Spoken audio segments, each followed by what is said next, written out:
2-2,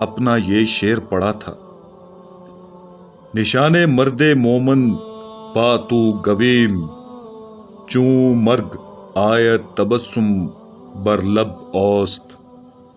بس اس رات وہ ضرورت سے زیادہ حشاش بشاش نظر آ رہے تھے۔ راکم کوئی 9 بجے کے قریب گول کمرے میں داخل ہوا تو پہچان نہ سکے۔ پوچھا: کون ہے؟ راکم نے جواب دیا: جاوید۔ ہنس پڑے۔ فرمایا: جاوید بن کر دکھاؤ تو جانے۔ پھر اپنے قریب بیٹھے ہوئے چودھری محمد حسین سے مخاطب ہو کر فرمایا: چودھری صاحب، اسے جاوید نامہ کے آخر میں وہ دعا خطاب با جاوید ضرور پڑھوا دیجیے گا۔ اتنے میں علی بخش اندر داخل ہوا۔ اسے اپنے پاس بیٹھنے کے لیے کہا۔ علی بخش نے بلند آواز سے رونا شروع کر دیا۔ چودھری محمد حسین نے اسے حوصلہ رکھنے کی تلقین کی۔ فرمایا: آخر 40 برس کی رفاقت ہے، اسے رو لینے دیں۔ رات کے 11 بجے اقبال کو نیند آ گئی۔ البتہ میاں محمد شفیع اور ڈاکٹر عبدالقیوم کے علاوہ راجہ حسن اختر نے اس رات جاوید منزل ہی میں قیام کیا اور باہر دالان میں چارپائی بچھا کر لیٹ گئے۔ راکم بھی حسب معمول اپنے کمرے میں جا کر سو رہا۔ اقبال کوئی گھنٹے بھر کے لیے سوئے ہوں گے کہ شانوں میں شدید درد کے باعث بیدار ہو گئے۔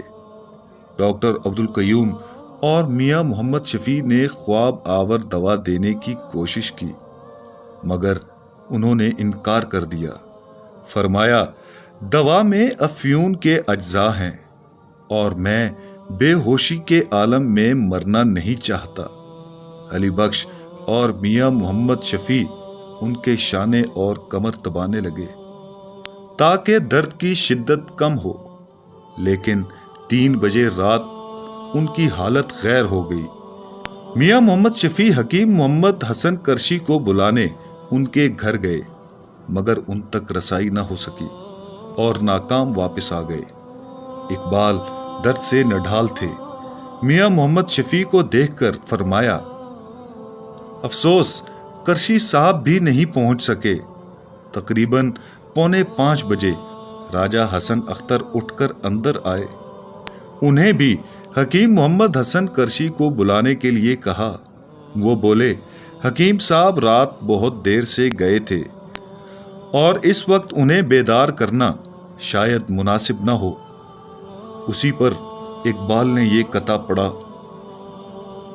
سرود رفتہ باز آید کہ ناید، نسیم از حجاز آید کہ ناید، سرآمد روزگار این فقیر دگر دانائے راز آید کہ ناید۔ راجہ حسن اختر قطعہ کا مطلب سمجھتے ہی حکیم محمد حسن کرشی کو لانے کے لیے روانہ ہو گئے۔ اقبال کے کہنے پر ان کا پلنگ گول کمرے سے ان کی خواب گاہ میں پہنچا دیا گیا۔ انہوں نے فروٹ سالٹ کا گلاس پیا۔ صبح کے 5 بجنے میں کچھ منٹ باقی تھے۔ آذانیں ہو رہی تھی۔ سب کا خیال تھا کہ فکر کی رات کٹ گئی۔ ڈاکٹر عبدالقیوم اور میاں محمد شفیع صبح کی نماز ادا کرنے کی خاطر قریب کی مسجد میں پہنچ گئے تھے اور صرف علی بخش ہی اقبال کے پاس رہ گیا۔ اسی اثنا میں اچانک اقبال نے اپنے دونوں ہاتھ دل پر رکھے اور ان کے منہ سے ہائے کا لفظ نکلا۔ علی بخش نے فوراً آگے بڑھ کر انہیں شانوں سے اپنے بازوؤں میں تھام لیا۔ فرمایا: دل میں شدید درد ہے، اور قبل اس کے کہ علی بخش کچھ کر سکے انہوں نے اللہ کہا اور ان کا سر ایک طرف ڈھلک گیا۔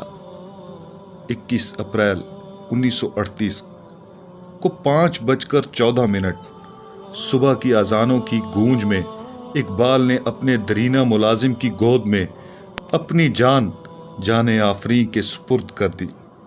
طلوع آفتاب کے بعد جب راکم اور منیرہ نے ان کے دروازے کی دہلیز پر کھڑے ہو کر ڈرتے ڈرتے اندر جھانکا تو خوابگاہ میں کوئی بھی نہ تھا۔ کھڑکیاں کھلی تھی اور وہ پلنگ پر سیدھے لیٹے تھے۔ انہیں گردن تک سفید چادر نے ڈھانپ رکھا تھا جو کبھی کبھار ہوا کے جھونکوں سے ہل جاتی تھی۔